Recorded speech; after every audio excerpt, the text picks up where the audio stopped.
નમસ્કાર, હું છું કૃપાલાલ. ખબર ગુજરાતમાં આપ સૌનું સ્વાગત છે. જામનગરમાં તપોવન ફાઉન્ડેશન આયોજિત ભાગવત સપ્તાહનું ખૂબ સુંદર આયોજન થયું છે.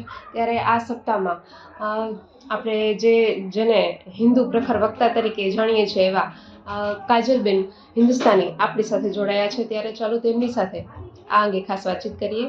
જય શ્રી કૃષ્ણ. જય શ્રી કૃષ્ણ. કાજલબેન, જ્યારે આપ તપોવન ફાઉન્ડેશન ભાગવત સપ્તાહના આંગણે પધાર્યા છો, ત્યારે શું કહેશો ભાગવત સપ્તાહ અંગે? એ તો મારું સૌભાગ્ય છે કે મને આજે તો અમારા લાલાનો જન્મ થયો છે, તો શ્રી કૃષ્ણના જન્મ ઉપર મને આજે ભાગવતના ચોથા દિવસે આવવાનો અવસર પ્રાપ્ત થયો. અમે પણ લાલાના આજે આશીર્વાદ લીધા. તપોવન ફાઉન્ડેશનના જાનીભાઈ અને એમના સમસ્ત કાર્યકરને ખૂબ ખૂબ અભિનંદન પાઠવું છું એમને કે એટલું સરસ અને સુંદર કાર્ય કરી રહ્યા છે. બહુ સેવાકીય પ્રવૃત્તિઓમાં જોડાયેલા છે. ઘણા બધા વૃદ્ધોની એ સેવા કરે છે. વૃદ્ધાશ્રમ એનું ચાલે છે અને વિશેષ કર આજે વૃદ્ધોને મોક્ષ પ્રાપ્તિ થાય માટે એક બહુ ભવ્ય અને દિવ્ય એ લોકો માટે પૂજા રાખવામાં આવી છે. કદાચ તેમ જોઈએ ને કે જે બાળકોએ પોતાના માતા પિતાને તરછોડી દીધા હોય અને એમને વૃદ્ધાશ્રમમાં શરણ તો મળે, પણ શરણ પછી જ્યારે એમની ગતિ થાય તો એ ગતિવાન આત્માને મોક્ષ પણ મળે માટે આજે તપોવન ફાઉન્ડેશને એટલું સુંદર આયોજન કરેલ છે. હું મહાદેવથી પ્રાર્થના કરું કે જાનીભાઈને એમની આખી ટીમને ખૂબ ખૂબ આશીર્વાદ આપે ને આવી જ રીતના એ સામાજિક કાર્ય કરતા રહીએ અને શ્રી કૃષ્ણજીના સદૈવ એ લોકો ઉપર આશીર્વાદ બની રહીએ એવું મારું પ્રાર્થના છે. જે રીતે આ તો વાત થઈ કે ભાગવત સપ્તાહની. જ્યારે આપની વાત કરીએ તો આપ જે તાજેતરમાં જ હમણાં મુદ્દો ચર્ચાઈ રહ્યો છે યુજીસીનો, અને તમે સોશિયલ મીડિયા પર પણ ખાસ એવા એક્ટિવ હો છો, ત્યારે તમે શું કહેશો આ મુદ્દાને લઈને? કે મને એવું ફીલ થાય છે કે હું આને ધર્મ સાથે જોડું કે આજે આપણે શ્રી કૃષ્ણનું જન્મ ઉત્સવ મનાવ્યો ભાગવતમાં. શ્રી કૃષ્ણના જન્મનો ઉદ્દેશ્ય શું હતો તમને ખબર? શ્રી કૃષ્ણ શું કામે જન્મ્યા હતા? શ્રી કૃષ્ણને જન્મ લેવાની શું જરૂરત પડી? કે રામજીને જન્મ લેવાની શું જરૂરત પડી? એટલે પડી કેમ કે અધર્મ વધી ગયું હતું, અને જ્યારે અધર્મ વધે ત્યારે ધર્મની રક્ષા હેતુ ભગવાન જન્મ લેતા હોય છે. આજે પણ જ્યારે આપણે બધા બેસીને અહીંયા ધર્મની વાતો કરીએ છીએ અને આપણી નજરની સામે આટલું મોટું અધર્મ થઈ રહ્યું છે કે ભગવાને તો સદૈવ બધાને જોડવાનું કામ કર્યું છે. શ્રી કૃષ્ણ તો રાજાધિરાજ હતા, રામજી રાધાજીરાજ હતા, કોઈ જાતિનો ભેદભાવ નહોતો. એમાં આપણા જ સમાજના નેતાઓ જે શિક્ષાનું કેન્દ્ર છે, કોલેજ, યુનિવર્સિટી, સ્કૂલ, સંસ્થાનો, એકેડમિક્સમાં જાતિવાદ ઊભું કરે છે. આપણે લોકો વાત કરીએ છીએ કે સમસ્ત સનાતન હિન્દુ સમાજ એક થાય અને ધર્મની રક્ષા કરે, કેમ કે અધર્મ એટલું વધી ગયું છે. આપણે જોઈએ છીએ લવ જિહાદ થાય છે, લેન્ડ જિહાદ થાય છે, ભોળા ભાડા વંચિત શોષિત વનવાસી ભાઈ બહેનોને કન્વર્ટ કરે છે મિશનરી માફિયાઓ. અને હું તો ઘણા ટાઈમથી તાપી ડાંગમાં કામ કરી રહી છું. મેં જોયું છે કે ત્યાંના ટ્રાઇબલની શું દશા છે ને એ લોકો પર કેટલો અત્યાચાર થઈ રહ્યો છે. જ્યારે હું એમ જોઉં કે યુજીસી જેવો કાયદો કોઈ બીજો નહીં, આ કાયદો કોંગ્રેસે લાવ્યો હોત ને તો મને દુઃખ ન થાત, કેમ કે એ તો છે જ અધર્મી. કોંગ્રેસીઓ તો અધર્મી જ છે કે જેને સદૈવ હિન્દુ સમાજ સાથે ભેદભાવ જ કર્યો છે ને જેને સદૈવ હિન્દુને કાટવાની ને બાંટવાની જ ચેષ્ટા કરી છે. જે લોકોએ દત્તક પુત્રના રૂપે મિશનરી માફિયાઓને આ જિહાદીઓને ખોળે બેસાડી લીધા છે, એની સામે જ્યારે કેન્દ્રની સરકાર જે કે અત્યારે ભાજપની છે, જે આપણે માનતા કે આ ધર્મની સરકાર છે, પણ ધર્મની સરકાર જ જ્યારે અધર્મ કરે તો આપણે કોને કહેવાનું? આપણા બાળકોને શું છે, ઘણા લોકોને યુજીસી નહીં ખબર હોય ને ઇવન તો ગુજરાતમાં કોઈ મીડિયા હાઉસે આવડા મોટા વિષયને ચલાવ્યું બી નહીં, કેમ કે ડરે છે બિચારા. ઇવન તો અમુક મીડિયા હાઉસના એમડી મને ફોન કરીને કહે કે બેન અમે તમારી પોસ્ટો જોઈએ છે ને અમને સાચે ગર્વ થાય કે કોક તો મર્દાની છે કે જે આવી રીતના ખુલીને વિરોધ કરે છે, અમે તો ડરી રહ્યા છે. તો હું કહું છું કે જ્યારે અધર્મ થાય છે ને અધર્મ ઉપર આપણે જ્યારે મૌન રહેશો તો આપણે પણ અધર્મી જ કહેવાશો.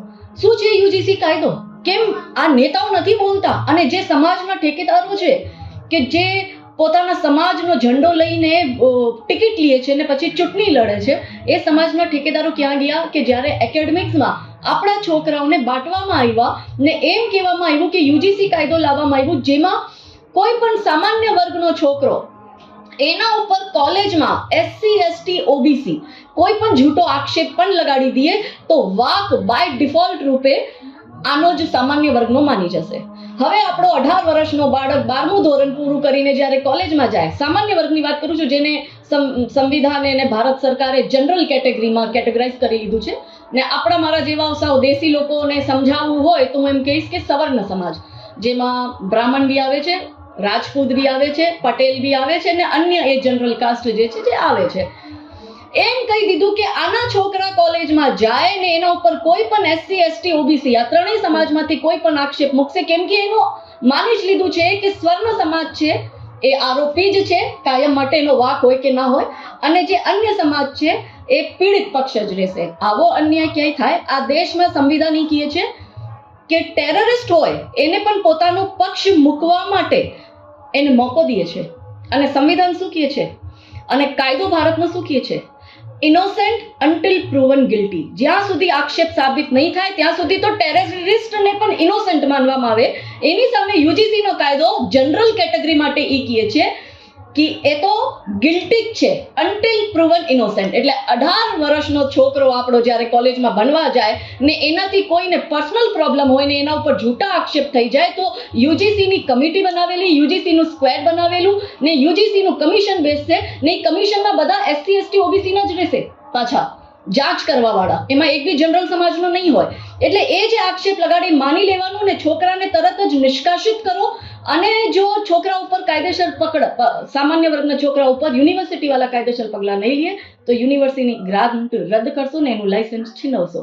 બીજો એમાં એક 3C ક્લોઝ છે જે એ કહે છે કે એમાં 3 જ જાતિઓનો સમાવેશ કરવામાં આવ્યો છે, એસસી એસટી ને ઓબીસી. તો તમે એમાં એક જનરલી ઉમેરી દેતા, જે ખોટું કરે એને સજા મળવી જોઈએ, હું માનું છું, પણ એવું ક્યાંથી નિયમ આવ્યું કે એ જ માની લેવામાં આવે છે કે જનરલ જ ખોટું કરશે? हमारी માંગ આટલી હતી ભારત સરકારથી કે તમે એમાં જનરલી ડિસ્ક્રિમિનેશન શું બ્રાહ્મણો સાથે નથી થતું આ દેશમાં? नारा लागे छे कॉलेज ની અંદર ब्राह्मण तेरी कब्र खुदेगी जेएनयू की छाती पर, ब्राह्मण तेरी कब्र खुदेगी बीएचयू की छाती पर, ब्राह्मण तेरी कब्र खुदेगी एएमयू की छाती पर. तो શું આ બ્રાહ્મણ સાથે ડિસ્ક્રિમિનેશન નથી? કોલેજમાં નારા લાગે છે જે અન્ય જાતિ હોય છે જેમાં વાણિયા પણ આવે છે, વૈશ્ય બી આવે છે, એમાં નારા લાગે છે બ્રાહ્મણ ઠાकुर બનિયા ચોર બાકી સારે DS4. એટલે તમે બ્રાહ્મણ ઠાकुर બનિયાઓને ચોર કહી દીધા. આ ડિસ્ક્રિમિનેશન નથી? અમારું છોકરું શું આ સાંભળવા માટે જાય છે કે અમારું છોકરું શિક્ષણ સંસ્થામાં શિક્ષણ લેવા જાય છે? ત્રીજો નારો ક્યાં શું લાગે છે? ત્રીજો નારો ઈ લાગે છે તિલક તરાજુ ઓર તલવાર ઇनको મારો જૂતે ચાર. તિલક કોણ લગાડે? બ્રાહ્મણ. તરાજુ એટલે વાણિયા ને તલવાર કોની પાસે હોય? ક્ષત્રિય. એટલે તિલક તરાજુ ઓર તલવાર ઇनको મારો જૂતે ચાર. તો શું અમે જૂતા ખાવા જઈએ છીએ? તો આ ડિસ્ક્રિમિનેશન છે. તો તમે જ્યારે બ્રાહ્મણને ગારો આપો છો તો એવી કમિટી કેમ ના બેસે કે જનરલ પક્ષના છોકરાને એને એનો ન્યાય અપાવે? અને સામે જો એસસી એસટી ઓબીસી સાથે જો અન્યાય થાય કે કદાચ કોઈ ઊંચી જાતિનો એને નીચી જાતિવાળાને કંઈક એવું કહી દઈએ, હું તો કોઈ ઊંચ નીચ માનતી જ નથી, કેમ કે અમારા ભગવાને એવું અમને કંઈ નથી શીખડાયું, આ તો નેતાઓ શીખડાવે છે. તો એવો જો એની સાથે ભેદભાવ થાય એને દંડ આપો, પણ તમે એમ કહી દો છો કે એને યુનિવર્સિટીથી કાઢી નાખો, એને ભણવાનું નહીં, એને ટર્મિનેટ કરી દો, તો છોકરા પાસે ડિગ્રી નહીં રહે તો એ છોકરો જશે ક્યાં? ને આજે મને દુઃખી થાય છે કે ગુજરાતનો એક પણ એવો નેતા નથી જેનામાં દમ નથી કે એ સમાજ માટે ઉભો રહીએ. આપણે એક સાઈડમાં કહીએ છીએ, શું કહીએ છીએ આ નેતાઓ ચૂંટણીના ટાઈમે કે એક હે તો सेफ है, बटेंगे तो कटेंगे, ने चुटनी पति जाए પછી શું કહે છે? बांटेंगे और काटेंगे, फूट डालो और राज करो. કેમ કે પૂજ્ય ગુરુદેવ ધીરેન્દ્ર કૃષ્ણ શાસ્ત્રી જ્યારે પદયાત્રા કાઢે બાગેશ્વર ધામ વાળા, શું નારો દીએ? એ નારો શું દીએ છે? જાત પાત કી કરો વિદાઈ, હમ સબ હિન્દુ ભાઈ ભાઈ. અને પછી એ જ હિન્દુને બ્રાહ્મણ ક્ષત્રિય વૈશ્ય શુદ્ર કરવામાં આવે ને કોલેજ સંસ્થામાં બી આમાં છોકરાને નાખી દઈએ તો એ છોકરો ત્યાં ભણવા જાય કે કોર્ટ કચેરીના ધક્કા ખાશે? માટે આટલું મોટું અધર્મ થઈ રહ્યું છે ને જ્યારે આ નેતાઓ ચૂપ છે તમને શરમ આવી જોઈએ. કેમ કે હું અમારા ભવિષ્યના બાળકોને ફાંસીના ફંદા ઉપર લટકતા ન જોઈ શકું, એટલે હું અવાજ ઉપાડી રહી છું. કોઈ આપણું નથી, જે ધર્મ સાથે છે એ આપણું છે ને જે અધર્મ કરે છે એ અધર્મી છે. તો એ અધર્મી રૂપી કંસનું પણ અંત તો સદૈવ કૃષ્ણ જ કરશે. ભલે એનો મામો હતો તો ભલે એ નેતા તમારા સગા થાય, પણ જો એ અધર્મ કરે છે ને એ મૌન છે તો એ બી અધર્મી છે, માટે વિરોધ કરો.